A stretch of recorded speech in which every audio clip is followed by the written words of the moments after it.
Greetings to all from Denton, Texas, where I pastor at the Potter's House Christian Fellowship, and we are unable to congregate right now as so many other churches have to go electronic or digital to get the word out there. So I hope this video finds you well. If you're from our church here in Denton, I miss you guys. I can't wait till we can fellowship together, breaking bread and getting in God's word together. If you stumbled on this video because you're searching for answers and you have some fear and some questions, I hope you'll stick around as we find some encouragement from God's word together. And so if you want to get your Bible, it's a good time to dust it off and get it right in front of you, because things have been silenced. Things are much quieter. There's less hustle and bustle. And that is the perfect time to hear from heaven. That's the perfect time to hear the voice of God, when you can settle down and you can get into His Word. Many times when we're desperate, so many people don't seek for God until they're hurting. Hence, you can find Bibles in prisons, in jail cells, detention centers, mental clinics. It is the most proliferated piece of literature in all of human history, yet it is one of the most mysterious to us, as people aren't really reading it through and seeking what God wants to say. And in this time, heaven is definitely trying to speak to us, in so much that we've been sheltered in our house, brought out of our regular schedule so that we could have some time to get into God's Word, listen to heaven, and even redeem the time in a practical way with your family. Kids aren't able to go to school. Many people aren't able to go to work. So enjoy this moment. It won't last much longer, but enjoy your family. But most of all, get in the Word of God. It is the answers to our problems. That being said, God has made it so accessible, because if there's a question presented, God meant for us to hear the answer from His voice. And that is what His Word brings to us, answers through trial, especially trying times as we're facing right now, unprecedented virus in our age. It is new to all of us that we would be shut in our houses, unable to congregate in groups more than 10, with an international curfew. Travel is restricted. The economy is taking a big hit. This is definitely an unprecedented issue, but it is not new to God. It's not even new to mankind. We find situations like this in God's Word. So I want to bring you a sermon series called Verses versus Viruses, where I want to apply God's Word to our situation. And I want to take a verse from every book in the Bible in each consecutive video. So as long as this shut-in lasts, I have up to 66 videos that we could share and that we could look at God's Word together. So let's go there. Genesis chapter 11. I read from the New King James Version. And as a side note, house arrest can bring some good things. Time with your family, time with God. But remember, Paul the Apostle was on house arrest when he wrote half of the New Testament for us. So keep that in mind. Some good things can come. Let's redeem the time. Here's God's Word. Genesis 11, 1 through 9. The Tower of Babel. Now the whole earth had one language and one speech, and it came to pass, as they journeyed from the east, that they found a plain in the land of Shinar, and they dwelt there. Then they said to one another, Come, let us make bricks and bake them thoroughly. They had brick for stone, and they had asphalt for mortar. And they said, Come, let us build ourselves a city and a tower whose top is in the heavens. Let us make a name for ourselves, lest we be scattered abroad over the face of the whole earth. But the Lord came down to see the city and the tower which the sons of men had built. And the Lord said, Indeed, the people are one, and they all have one language. And this is what they begin to do. Now nothing that they propose to do will be withheld from them. Come, let us go down and there confuse their language, that they may not understand one another's speech. So the Lord scattered them abroad from there over the face of all the earth, and they ceased building the city. Therefore its name is called Babel, because there the Lord confused the language of all the earth, and from there the Lord scattered them abroad over the face of the earth. First as a side note, I want to look at verse 7 where God says, "Come, let us go down there and confuse their language." Here we see God speaking in the plural sense, or he's speaking not to his angels. He didn't need to consult them for information or for guidance here.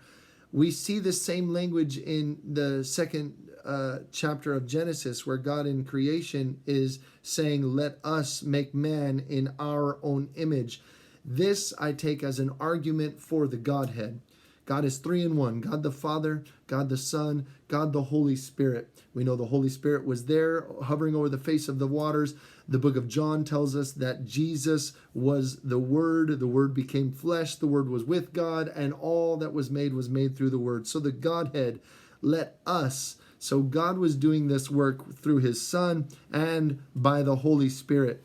And he finds a very creative way to get people who were so distracted from him. He shuts down their work, their ability to communicate, and he gives them a period to hear from heaven. Did they do that? That's another story. Are we doing that? That's our story. You see, our generation right now, we're so distracted. Our economy bustling, business, finances with blessing.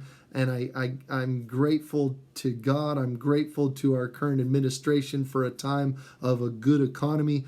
But the danger in that, the danger in blessing for many people is it takes their eyes off of the blesser, takes their eyes off of God, and we begin to try to make a name for ourselves. Any business that is doing well, they want to get their name out there. That's why we advertise. That's why we purchase billboards and time on the internet and commercials that I hope you have to run into those even during this video. But we get our name out there. When we're doing well, we build monuments to people that have been successful. We seek for glory among men when we're doing well. The danger there is we are not giving God the glory, and we're distracted from hearing from him and from worshiping him as we were made to do. So God, the Godhead, three in one. All mankind was united in this project to reach the heavens. They were making a name for themselves by their work, by this tower to reach the heavens. When their focus had completely been taken from God, which it's sad to remember, just a couple chapters prior to this, we find the flood. We find where God spoke loudly to the earth that he was in charge, and with judgment mingled with mercy, allowing man to continue through Noah. Just a few chapters later, we're not even looking at God anymore. We're doing our own thing, making a name for ourselves. This was pride and idolatry at its finest. God came down and shut down this city construction, shut down their work, like we're facing right now. Many people can't go to work. It's a time of confusion, a time of silence, but not from heaven. God is definitely speaking. An idol is anything that we elevate above God to the first place of our heart in our life, whether it's accomplishments, pleasure, entertainment, relationships, a car, a possession, your finances. We take something physical and temporal, meaning it will not last forever, it is fading, and we put it in the place of God, who is spiritual and eternal. Here is what this Tower of Babel represented. In a post-flood world, these people were now turning their full attention on a idol, building this a name for themselves, a city. So God comes down and he removes one of the essential ingredients for productivity, communication. God got very creative here. He promised he would not flood the earth again, so he gave us another means to begin to hear from him, and that was simply scattering our languages, removing our ability to clearly communicate. Now, communication and cooperation and like-mindedness, it seems to be the answer to the world's problems. We want peace. We want peace in the Middle East. We want peace amongst political parties. We want like-mindedness. But when God is taken out of the picture of our like-mindedness, we see that this is something wicked. When God is removed, our purpose is removed, because we were made and created to worship and to serve God in heaven. But in doing so, we find our pleasure, we find our satisfaction, gratification. But when we remove God from the picture, even if we're all getting along, that is the wrong thing. That is a broken society, is a godless society. So here, this Tower of Babel, God takes away communication, cooperation. Right now, there's a fallen state in our hearts because of sin. The whole world has been infected with a sin nature, all the way from Adam and Eve. The fallen state of our heart has us seeking others who are also sinners, and we think that in a group our sin is justified. We don't want to be miserable drinking alone, so we get a party. We throw a party. People build clubs and houses where there's a lot of sin going on, and they think that their sin is hidden or justified because I'm not the only one doing it. Clubs are loaded. Parties of like-minded sinners pulsing to the same beat, writhing in unison to lyrics and a thumping beat of men telling everyone else of their wicked desires and their wicked accomplishments, and they're all of one mind to go and party. Catch a sense of Babel here in our modern society. We're back to communicating and cooperating. We can build nearly whatever our hearts desire with our technology, but are our best efforts actually making the world or even our own lives better? Is all of our accomplishments, technology, and ability, is it truly making our lives better? Or are we just complicating things because we've taken God out of the picture? Now, just a month ago, we never thought that we could possibly be separated or told to stay in our homes, unable to congregate in groups larger than 10, schools and jobs shuttered and closed. We did not see this coming. How quickly we've been separated and confounded, despite how advanced we think we are. Let's remember, we will never be as advanced as God. We will never be greater. We will never be more intelligent. We won't outsmart him. We can't be more powerful than him. I ask that we reflect on what we have put first in our lives. With all of our technology, all that's possible in our efforts, the great tower to the heavens that the internet has become, what are we doing with our ability? What are we doing with all of this technology? Are we honoring God? Are we blessing the earth? Are we helping our fellow man? Or are we making a name for ourselves, just like they did at the Tower of Babel? I want to end with this final thought on how God rectified this curse. Now, since the beginning, God laid down the law clearly for us. He let us choose between righteousness or disobedience. And based on that, sin was our deed. Disobedience is what we have done. And the curse, which God already warned us beforehand of, the curse was God's response. We sinned, and God did bring a curse. But as the curse was more than we could bear, our sin, to die, to be separated from God, God provided a resolution. For death, which was the curse of sin, we know the resolution is Christ. His resurrection is our resurrection into new life. His promises of life eternal, that he conquered death for us. That was the resolution to the curse of sin, where we would all die. But for this confusion, the curse because of men's pride and their idolatry at the Tower of Babel, when God confused the language, his response, or how he rectified this curse, is a unified spirit, even with a unified spiritual language. That was not a language where we could communicate one to another. The language from the Spirit of God was in order to that we could communicate with him. Our spirit can be edified in the presence of God. So It's not that we could, communicate and encourage each other with tongues, and we find much said about this in Corinthians, but in Acts 2, it calls it other tongues, but it's a language of communication exclusively to God himself. Now I want to read one more portion from 1 Corinthians, and let's look at chapter 14, verses 10 through 15. As you turn there in your Bibles, let's read 1 Corinthians chapter 14, verses 10 through 15. There are, it may be, so many kinds of languages in the world, and none of them is without significance.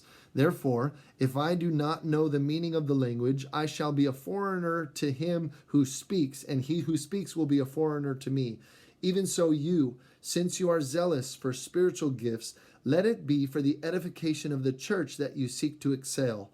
Therefore, let him who speaks in a tongue pray that he may interpret. For I pray in a tongue, my spirit prays, but my understanding is unfruitful. Otherwise, if you bless with the Spirit, how will he who occupies the place of the uninformed say amen at your giving of thanks, since he does not understand what you say?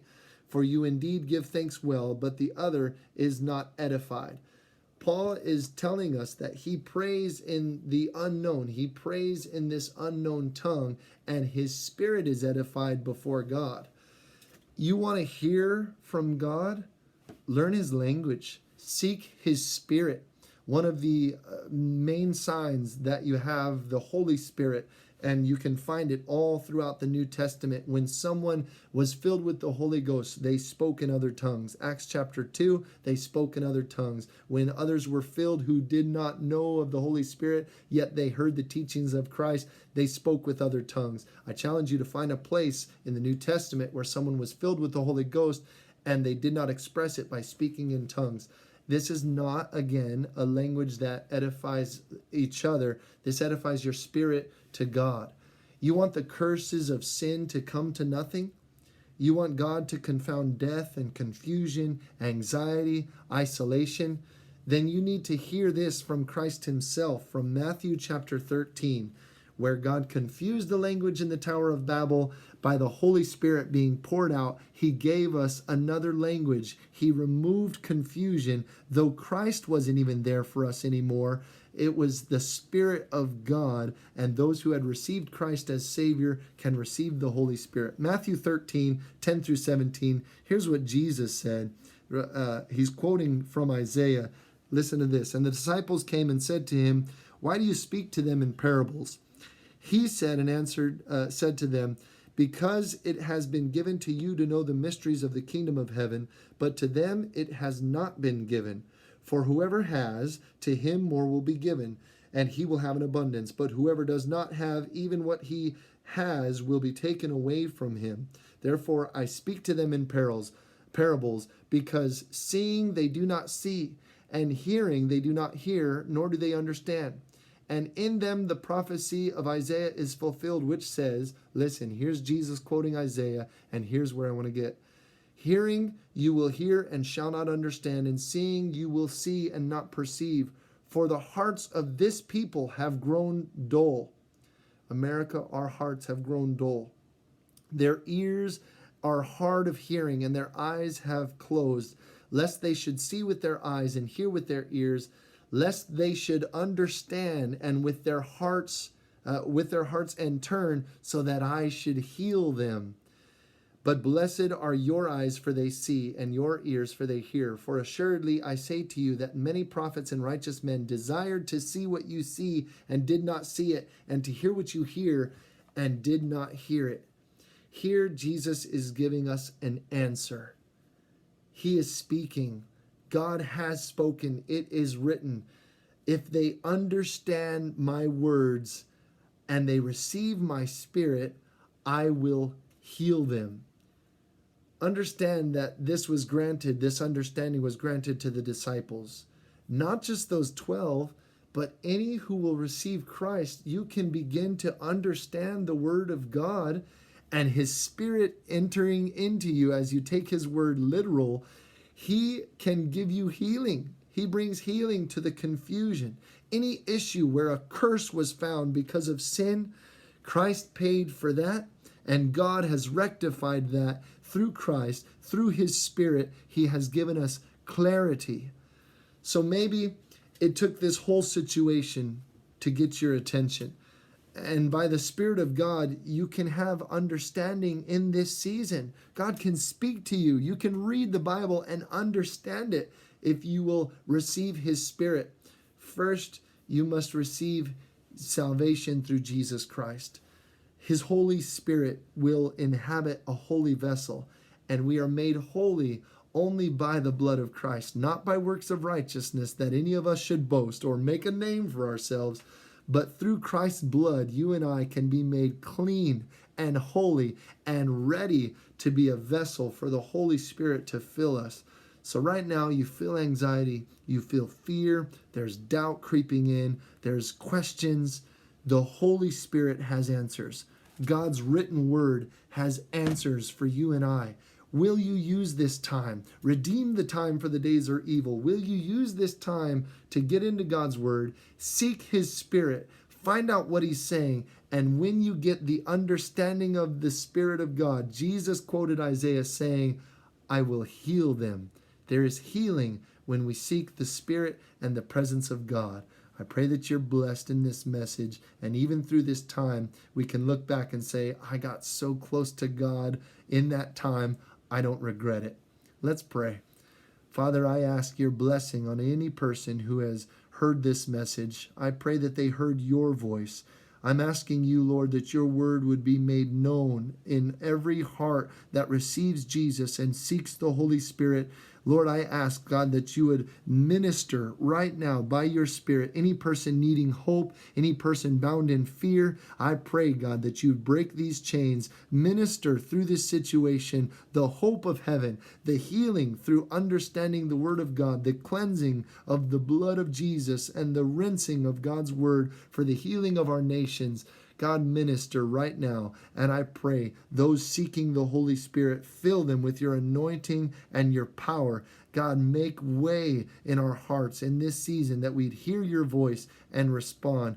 Lord, come and heal our lands, we ask. In Jesus' name, amen. God bless you.